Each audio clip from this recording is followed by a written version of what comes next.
ақш сенаты президент Дональд Трамптың бұрынғы жеке адвокаты Тодд Бланшты ең жоғарғы құқық қорғау лауазымы бас прокурор қызметіне бекітті.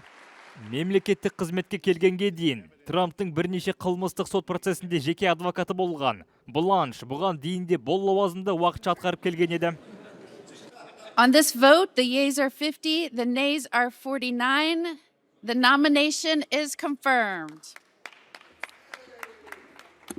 Демократтар да, кейбір республикашылар да Трамптың жақын одақтасын мұндай лауазымға тағайындауға алаңдаушылық білдірген еді.